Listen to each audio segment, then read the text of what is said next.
relationships with our contractors. So we Okay. don't just use them during turn season. We use them throughout the year at other properties. The properties that we have student properties on, we don't have other, conventional sites or our affordable sites in those areas. So it really is our student properties. We build relationships with the contractors. Landry, and we welcome you to our podcast, Get Diversified. Throughout these series, we'll cover all the topics and questions you have about investing in apartment buildings, storage facilities, and mobile home parks.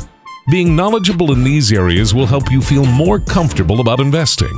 Apartment investing equals building wealth.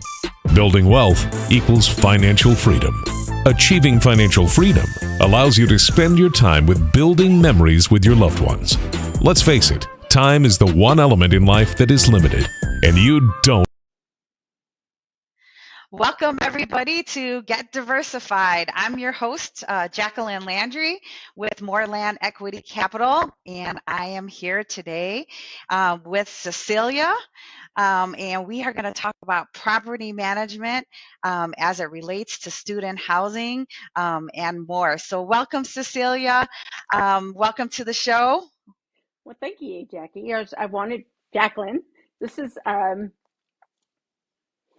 I want to thank you for getting me on the show, and it's to me it's always a blessing when I get to share my experiences with other people on what I do, and any insight that I can provide you and your listeners is what I strive to do. I want to provide content that is helpful to anybody that is looking at underwriting or managing or just has general questions. I've been doing I've been in this industry for 30 years. It tells you how old I am too. So, keep that a No, we secret. don't talk about age. We don't talk about age. I started in this industry as a leasing agent um, near a military base and just worked my way up from there, and have had the opportunity to oversee student housing in different markets. Um, Throughout Texas. That's been the majority of my student market. I've had properties in the Tarleton University area, in UT Austin, Huntsville, San Antonio. So, it's all completely different markets, and they all require different things. But the most important thing that I think we have to know is it's the people, right? The people that look at the assets from inception to to disposition, really. But you've got, the property management side is a key role. But property management is only one piece of it. We talked about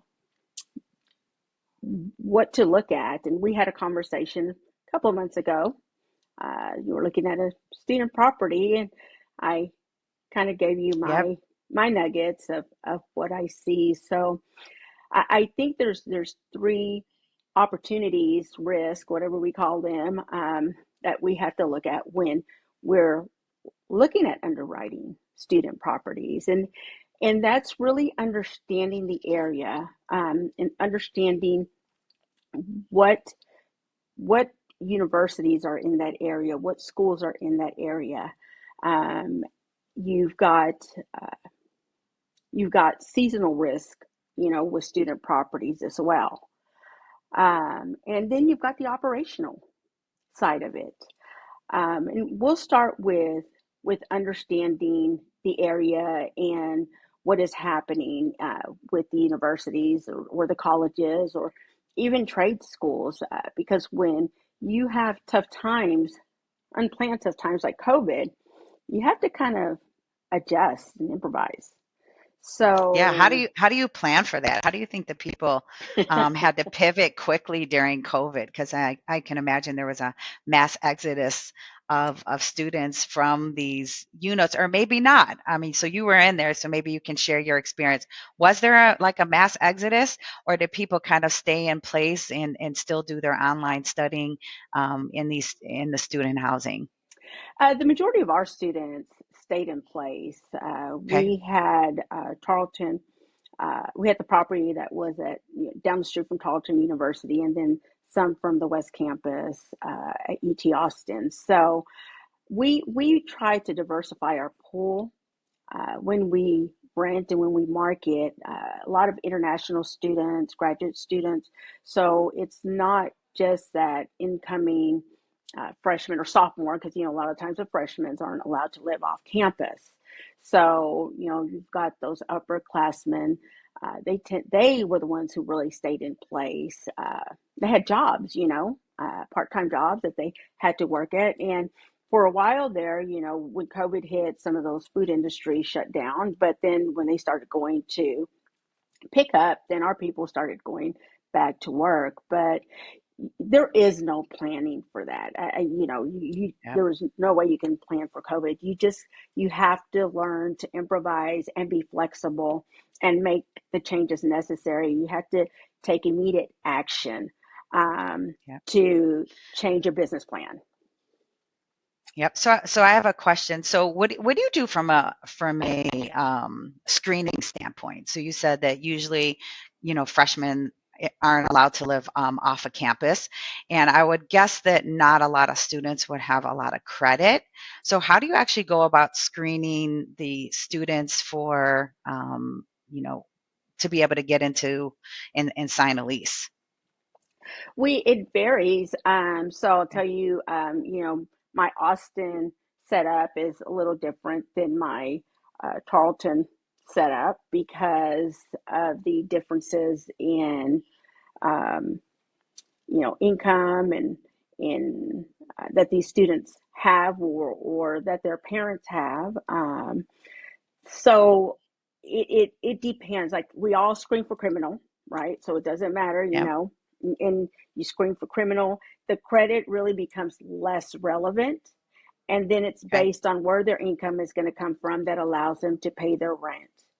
Um, Most of these students have grants, scholarships, student loans, and I would say at least 60% of our student pool has a cosigner.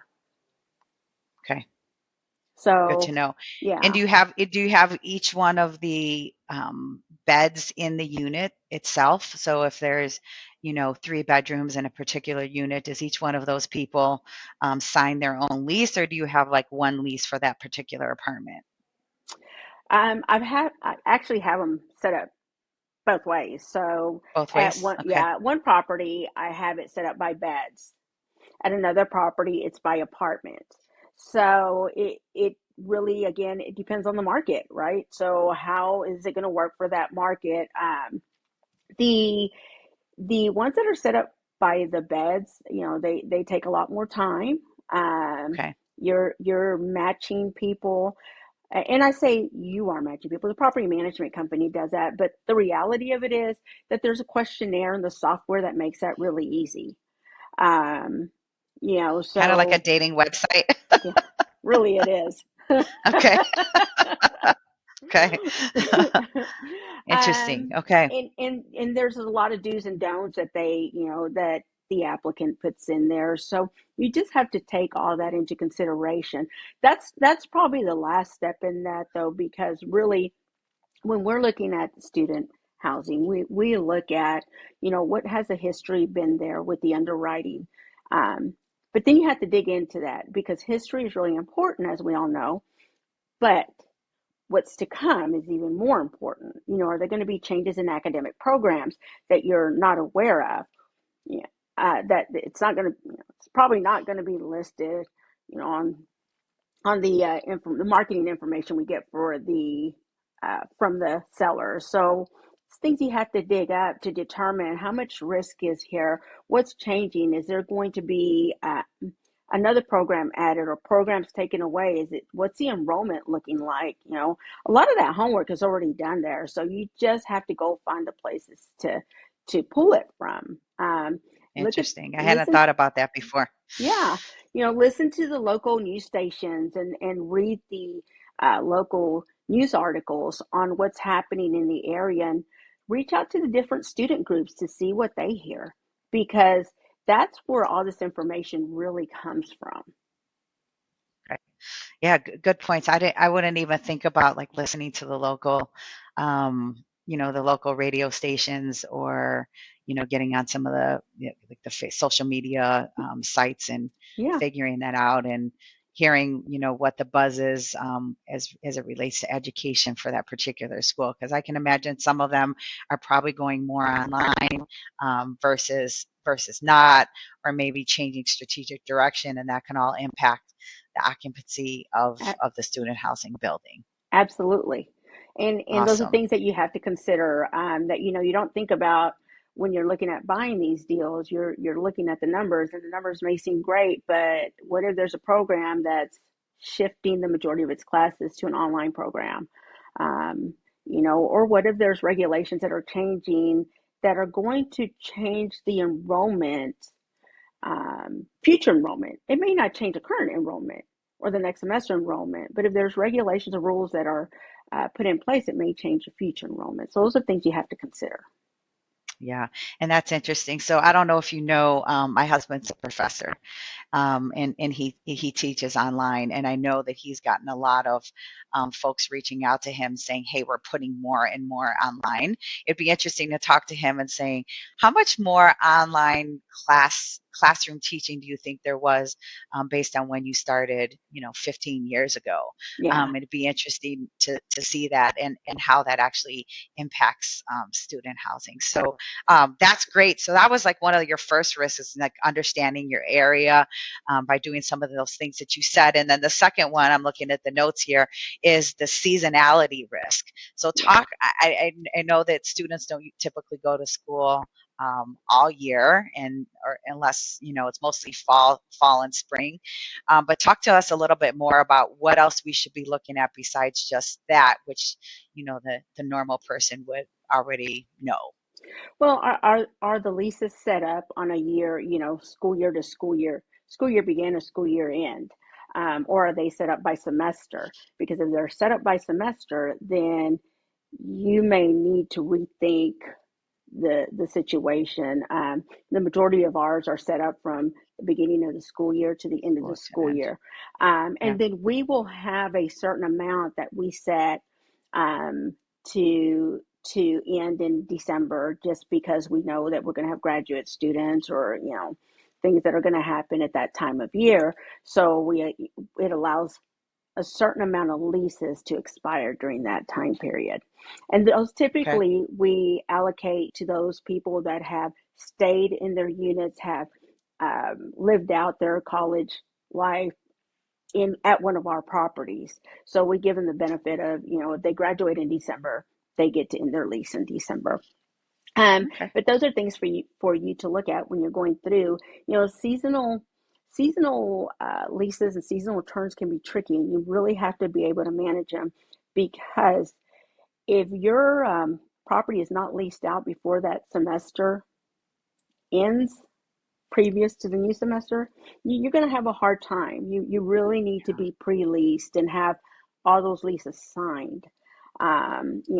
What's vacant, once that 1 week after school starts, what's vacant is going to probably be vacant. Probably stay vacant. Yeah.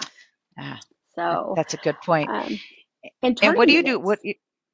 Yeah, I'm in turn, sorry. yeah, well, that's what I was going to ask Yeah. for then, right? So one of the properties that we were looking at, the occupancy was 96 or 98%.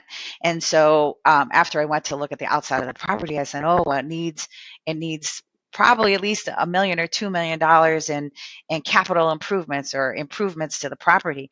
I was like, how in the heck can we do that if we have such a small frame of time where students are not in the housing? So yeah, talk to us a little bit about how you would do that, or renovate a unit, or what if there's a fire in the unit? All those things, like any maintenance, major maintenance that would need to take place. Like, how do you even fit that in the schedule? Well, that really would require doing that throughout the year. Like, if you can plan around spring break and you can plan around the holidays, and there are things that we have to do, that we have to plan around. We had to change out the electrical wiring 1 year, and so that meant that a whole two buildings was going to be without electricity, and that was going to be in May. And you're like, and before the Oh students get wow. out, and you're like, well, between the permitting that we got and the permitting expiration, it was like we didn't have a choice. So you really just have, it takes planning. It takes planning. It Yep. takes somebody understanding the project, and understanding what that means and staying on top of it, and I will tell you a standard unit turn during turn season, it is a lot. You've got to remember these people have to turn all these units within a, 15-day to 30-day time period. Like on some of my Yep. properties, it's 15 days. You're turning 100 units in 15 days. So the way we do it is we get a group of teams that go and assist, but that takes planning because you've got to have all the supplies, you've got to have the Yep. contractors, you've got to have everything lined out. And as we all know, things just don't always work out as they are planned. So you just adapt and overcome, right? You make it happen. I'm Yep. So blessed I to was have going to some great say, teams. yeah, I was gonna say that. So I'm definitely a planner. So I'm a project manager just by nature and how I just run life, and as well as jobs. So a super planner, but I know that contractors are hard to come by, as well as hard to come by on a particular date. Right. Like trying to get pest control to come to my house to like spray the outside of my house, and it's like almost impossible to narrow down a date. So I can't imagine, like, what do you do to ensure that these contractors come on time? Because if they don't, it can mean a lot of money to a landlord, right? That can't turn that unit. Right. Well, one is we build relationships with our contractors. So we Okay. don't just use them during turn season. We use them throughout the year at other properties.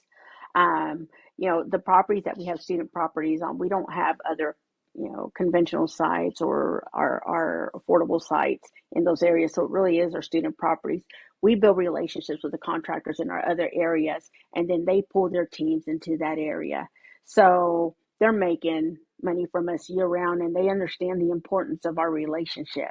Okay. We also will take on, a little bit of their travel expenses in order to make sure that there's not a problem with keeping them there for that 2-week period, 3-week period, 4-week period. But it really is, for us, it's been building those relationships. And again, doesn't always work out, but you just kind of adapt and make the necessary changes and make it happen, because the students have a move-in date and they got to be in there Yep. during that period, and that's it. So it's not like they have the opportunity to go find another place if your place isn't ready. So Got it. those management companies that make it work, that understand how it works, make it work, every year. And you have hiccups, but they're going to be minimal. Got So it. So quick question about the turns. So probably most of our users or listeners definitely understand on turning just a regular multifamily unit. So a tenant, maybe a family with a kid or two.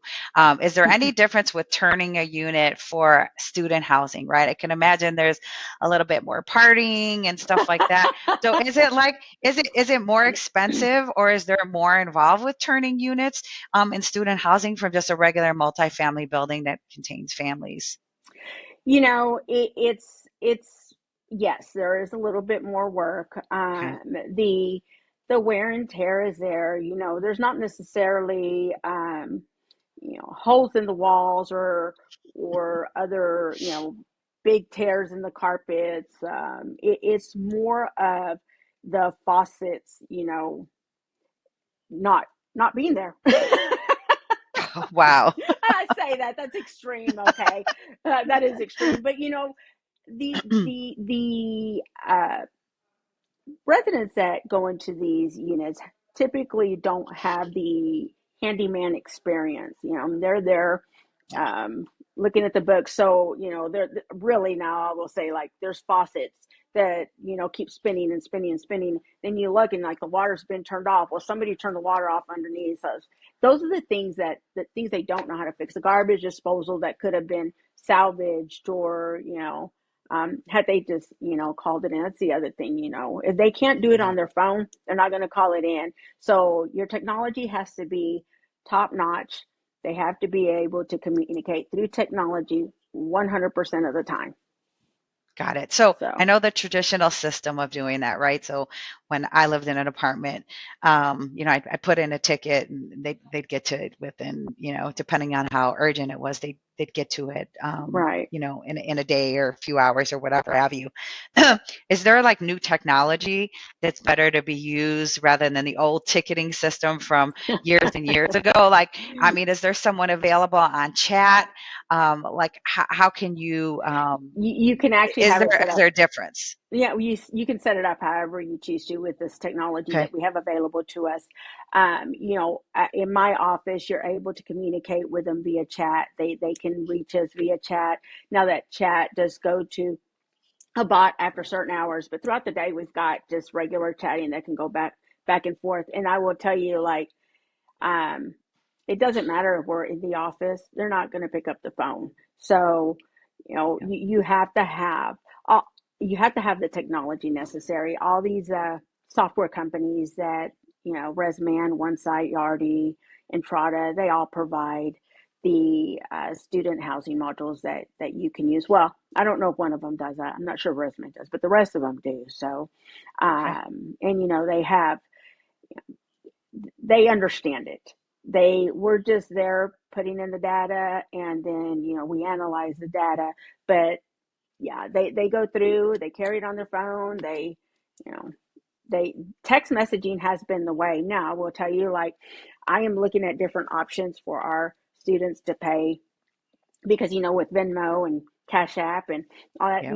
they don't want the Apple Pay. They don't want to use the standard model of setting up the information on the portal.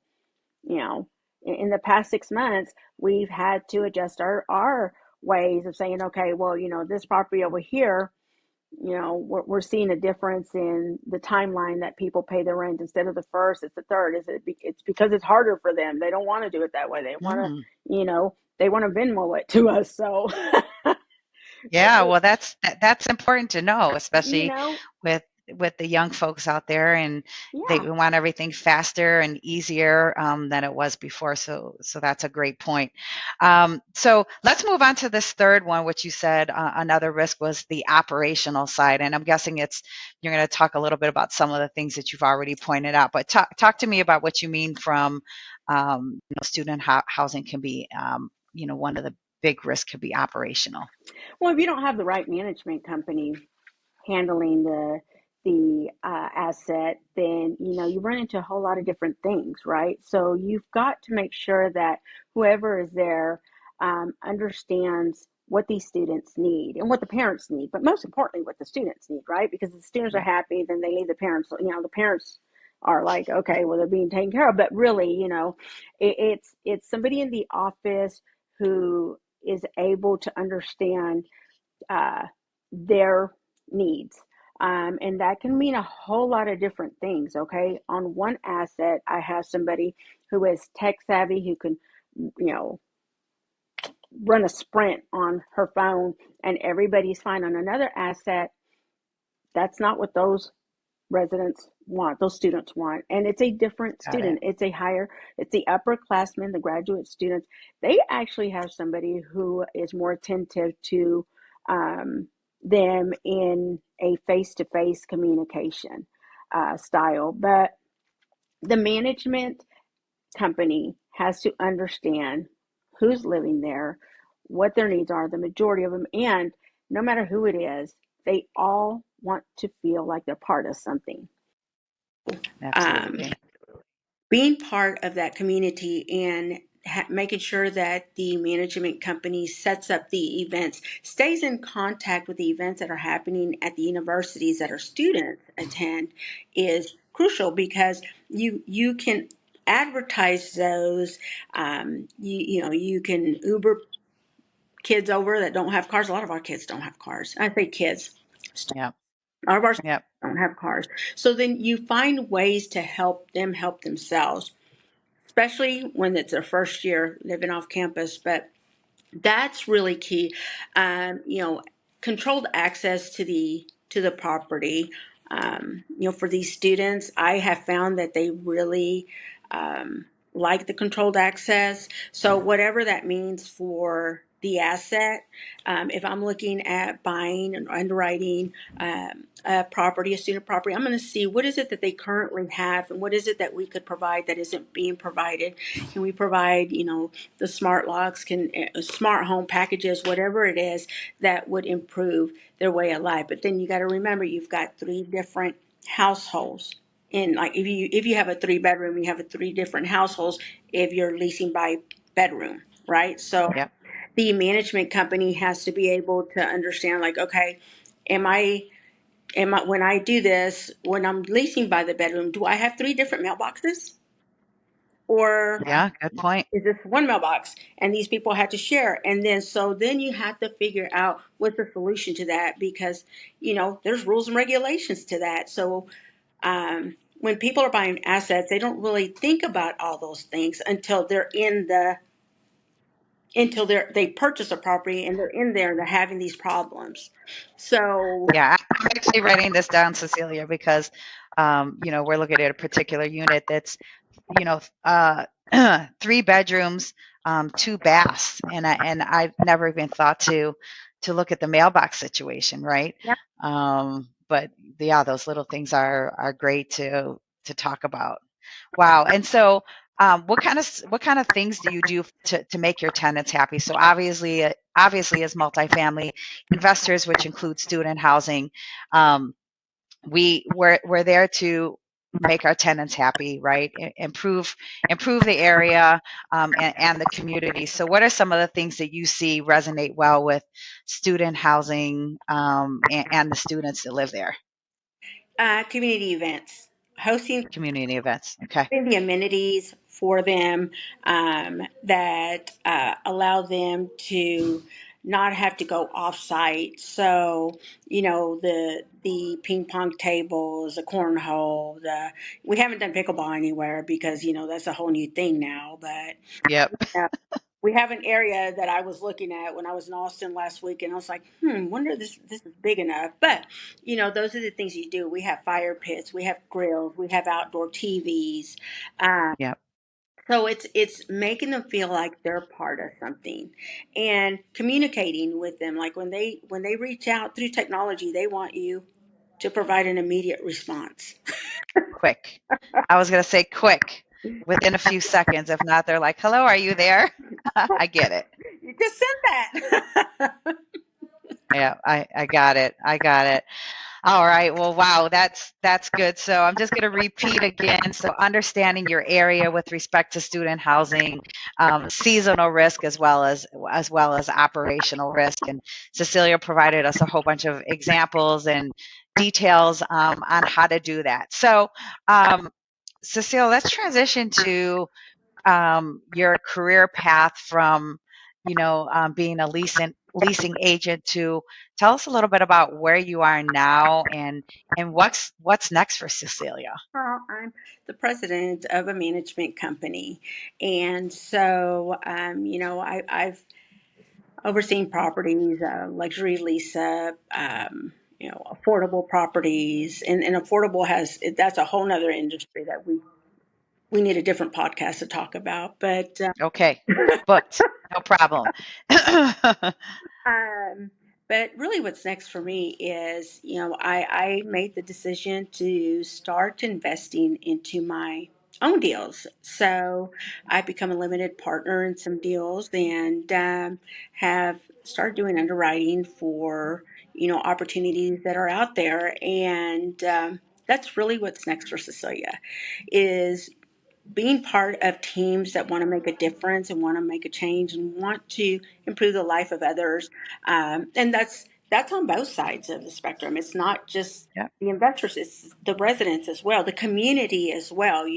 How can you impact those around you? And I believe that I've always known that I'm supposed to be doing something greater, something exactly. more impactful. So, I have the ability and been blessed with the ability to do that. So, um, that's what's next for me. If you want to reach Awesome. me, you can reach me at my email address, which is ccossio at cgplegacygroup.com.